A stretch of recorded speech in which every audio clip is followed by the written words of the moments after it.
وقفے کے بعد مہتاب دوبارہ آپ کی خدمت میں حاضر ہے. اچھا سر، ایک چیز بڑی انٹرسٹنگ ہوئی ہے، وہ ہے سر اسٹیٹ بینک کا امینڈمنٹس.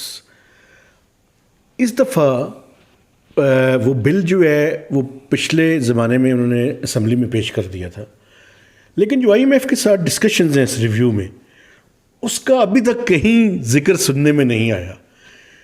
تو یہ کیا یہ بل، چونکہ فائنانس منسٹرز کو اس طرح سے اون نہیں کر رہے، تو یہ کیا بل کے بارے میں کوئی ڈسکشن نیکسٹ ریویوز کے اندر ہوگی؟ کیا ہوگا سر اس کے بعد؟ دیکھیں میں آپ کو بتاؤں، I will go back to Washington consensus.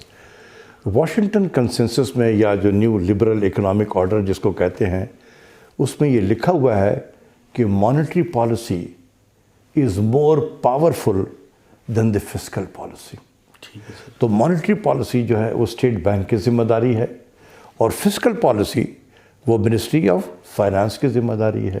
ٹھیک ہے سر. تو جب وہ زیادہ پاورفل ہے مانیٹری پالیسی، تو ظاہر سی بات ہے کہ اسٹیٹ بینک کا رول بڑھ جاتا ہے. ٹھیک ہے سر. ٹھیک ہے نا، اسٹیٹ بینک کا رول بڑھ جاتا ہے. Fiscal policy ministry of finance کی ذمہ داری ہے، اس کا رول ریلیٹیولی کم ہو جاتا ہے. بالکل ٹھیک ہے سر. اب اسٹیٹ بینک کا رول جب معیشت پہ بڑھ گیا اس تھرو پالیسی میکنگ، تو اسٹیٹ بینک کا governor is a member of the I M F board. ٹھیک ہے سر. تو ایک طریقے سے وہ آئی ایم ایف کے ہاتھ میں چلا گیا. ٹھیک ہے سر. Policy making body. ٹھیک ہے نا، صحیح ہے سر. کہ monetary policy is more powerful. مطلب یہ ہے کہ governor central bank is more powerful and governor central bank is member of the I M F board of governor. تو ایک ڈائریکٹ ایک طریقے سے آپ پہ اس کی یہ ہے نیو ورلڈ اکنامک آرڈر. اسی لیے ان کی کوشش ہوتی ہے، اس میں بھی تھا کہ ایک سینٹرل بینک کو انڈیپینڈنٹ سینٹرل بینک بنا دیا جائے. جی بالکل سر. تاکہ گورنمنٹ سے آزاد ہو جائے اور directly reporting to the I M F ہو جائے. ٹھیک ہے سر. ٹھیک ہے نا، یہ ہے اسی نیو لبرل اکنامک آرڈر کا حصہ ہے. ٹھیک ہے سر. تو اب جب وہ اسی پیرائے میں جب وہ لے کر آئے تو اتنا ہاہاکار مچا. میرا نہیں خیال ہے کہ کسی اور پالیسیز پہ اتنا شور مچا ہوگا کراس دی بورڈ کہ گورنمنٹ پھر ہل گئی اور حفیظ شیخ کو نوکری سے جانا پڑا. کیونکہ پرائم منسٹر نے یہی کہا تھا کہ لوگ مجھے کہتے تھے کہ آپ مس گائیڈ کرتے ہیں، لیکن آپ نے نہ صرف مجھے مس گائیڈ کیا، کیبنٹ کو بھی مس گائیڈ کیا آپ نے. لیکن وہ تو سر جب اس ٹائم انفارمیشن یہ آئی تھی کہ بڑی جلدی میں بالکل دیکھو یہ تو نظر آ رہا تھا نا، بیڈ انٹینشن. بالکل سر. کہ اتنے اہم بل آپ ایک سینٹرل بینک کو انڈیپینڈنٹ بنا رہے ہیں اور ایسے موقع پہ لائے کہ حکومت وقت کا تمام جو اٹینشن ہے وہ ٹورڈز سینٹ کے الیکشن پہ تھا. بالکل سر ایسے ہی تھا. اس ٹائم جو ہے وہ انہوں نے جلدی میں پاس تو انہوں نے حفیظ شیخ کا الیکشن ہو چکا تھا. جی سر. ٹھیک ہے، وہ تو اس کا فیوچر کا تو پتہ چل گیا تھا. بالکل ٹھیک. ان لوگوں نے مطلب یہ واشنگٹن کنسنسس والوں نے سوچا کہ اس کے نکلنے سے پہلے کام کرا لو. وہ حفیظ شیخ کو دیا، اس نے پریزنٹ کیا، وہ نمبر کر کے انہوں نے کیبنٹ پہ سرکولیٹ کیا ایجنڈا آئٹم، اور پھر اسی طریقے سے واپس لے لیا. کسی نے کوئی پڑھا ہی نہیں، کچھ نہیں کیا. پرائم منسٹر نے کہا کہ بھائی ایکسپلین کر لو. انہوں نے کہا جی ہم بیسٹ پریکٹس ہم امپلیمنٹ کر رہے ہیں، اور وزیر اعظم صاحب آپ کی خواہش ہے کہ مہنگائی کم ہو، تو اگر سینٹرل بینک کو انڈیپینڈنٹ کر دیا جائے تو مہنگائی بھی کم ہو جائے گی ہمارے یہاں. اب پرائم منسٹر کو سمجھ میں نہیں آیا اس وقت یار واقعی ہو جائے گا. کسی نے پڑھائی نہیں ہے، کسی نے بتایا نہیں ہے. 5 سے 7 منٹ میں کیبنٹ نے اس کی اپروول دے دی. لیکن اس پہ کرٹیسزم بڑا ہوا تھا سر. اوہو اتنا ہوا. میں پھر بہت سارے پولیٹیکل پارٹیز سے جب میں نے بات کی، تمام جو لیڈنگ پولیٹیکل پارٹیز، انہوں نے کہا جی ہم اس کو نہیں ہونے دیں گے پاس.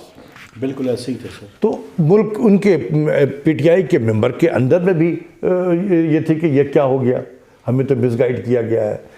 تو یہاں سے بھی نہیں ملتا سپورٹ، اور لیڈنگ پولیٹیکل پارٹیز ہیں وہاں سے بھی سپورٹ نہیں ملتا. تو یہ پارلیمنٹ سے پاس کیسے ہوتا؟ اچھا سر، اب 2 چیزیں جو ہے وہ آپ نے ایک فسکل سائڈ ہم نے ڈسکس کر لی، مانیٹری اور ایکسچینج ریٹ پہ. سر مانیٹری پالیسی کو سر انہوں نے کوئی 25 بیسس پوائنٹس لاسٹ اس میں بڑھایا ہے. کیا یہ کوشش رکھ رہے ہیں کہ آئی ایم ایف یہ کہہ رہا ہے کہ 50 to 75 بیسس پوائنٹس مزید بڑھائیں، اور ایکسچینج ریٹ پہ ریئل افیکٹو ایکسچینج ریٹ کے تو برابر ہیں سر. ہم کیا کرنا چاہتے ہیں یار یہ سب بڑے بڑے فینسی لفظ ہیں. ایک سیکشن آف اس یہاں پر ہمارے اندر میں بھی ایک ایسا گروپ ہے جس کو میں نام ہی دیتا ہوں real effective exchange rate group. ٹھیک ہے سر. یہ وہی گروپ ہیں واشنگٹن کنسنسس والے ہیں ٹھیک ہے یا نیو لبرل اکنامک آرڈر والے ہیں. ٹھیک ہے سر. ٹھیک ہے نا. اور یہی کر کر کے مروایا ہے انہوں نے. ٹھیک ہے سر. ٹھیک ہے. بنگلہ دیش 2012 میں جب میں گیا تھا تو 85 ٹاکا ایک ڈالر کے برابر تھا. بالکل ٹھیک ہے. 2012 میں. آج 2021 سے 9 سال ہو گئے وہ وہیں کھڑا ہوا ہے. ایکسپورٹ بڑھا. What happen to real effective exchange rate? بالکل ٹھیک ہے. انڈیا کا ایکسچینج ریٹ 70 اور 73 کے درمیان میں گھوم رہا ہے. بالکل ٹھیک ہے سر. عرصے سے انڈیا کا ایکسپورٹ بہت بڑا ہے. تو دیکھو ہم جیسے ملک میں ترقی پذیر ملک میں بار بار کہتا ہوں کہ ایکسچینج ریٹ سے کھیل کر آپ ایکسپورٹس کو نہیں بڑھا سکتے ہیں. کہ جس ملک کی انڈسٹریز کا آن ایوریج انپٹس جو ہے وہ 60% امپورٹڈ ہو تو جب آپ ڈی ویلیو کرو گے اس کے 60% امپورٹڈ انپٹ کی کاسٹ بڑھ جائے گی. پھر آپ جب ڈیویلیویشن کرتے ہیں تو انفلیشن بڑھتا ہے اس سے. پھر اسٹیٹ بینک کرتا ہے وہ مانیٹری پالیسی کو ٹائٹ کرو, انٹرسٹ ریٹ کو بڑھاؤ, تو پھر آپ اس کی کاسٹ آف بورونگ کو بھی بڑھا دیتے ہو. پھر جب آپ کا وہ بڑھتا ہے تیل اور پیٹرول کی قیمتیں بھی بڑھ رہی ہوتی ہیں ڈیویلیویشن کی وجہ سے, تو بجلی مہنگی ہو گئی. انہوں نے کہا جی پاس آن کرو, بجلی کی قیمت بڑھاؤ, فیول ایڈجسٹمنٹ کے نام پہ بڑھاؤ, یہ کس نام سے بھی بڑھاؤ. تو آپ نے ہر وہ کام کیا کہ جس سے آپ کی انڈسٹریز جو ہے وہ نان کمپٹیٹیو ہو گئی ہے.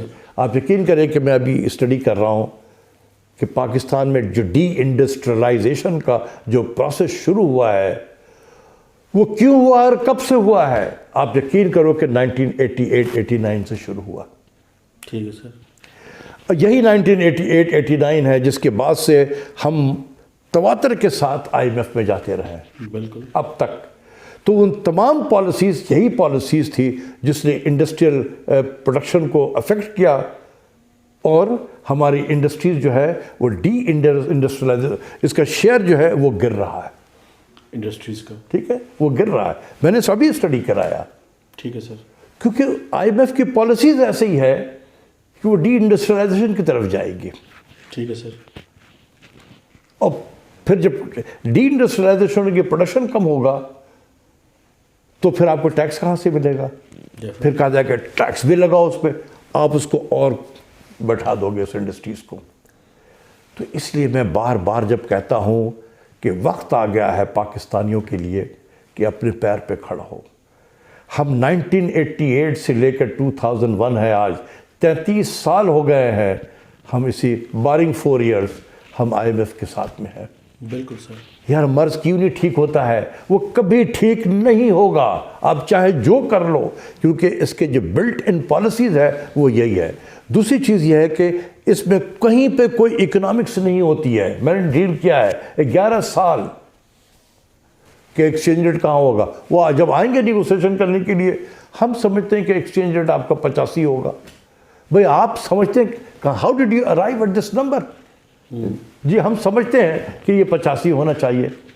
میں کہتا ہوں کہ 62 ہے تو یہ 64 65 اس سے زیادہ نہیں ہونا چاہیے. نہیں تھوڑا آپ اور اوپر آئیں.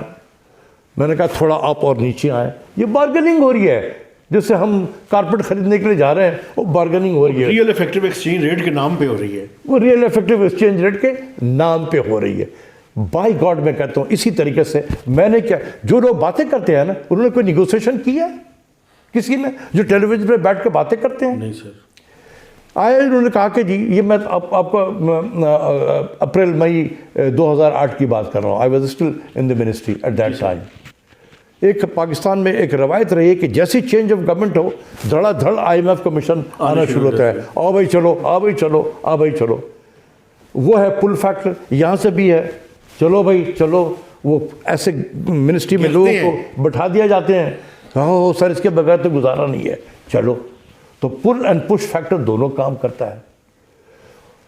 تو جب نیگوسیشن کر رہے ہیں آپ انٹرسٹ ریٹ کو ڈسکاؤنٹ ریٹ کو 17% پہ لے جاؤ. ارے How did you arrive at this number? 17%. We think that this is the right number. But I don't think that this is the right number.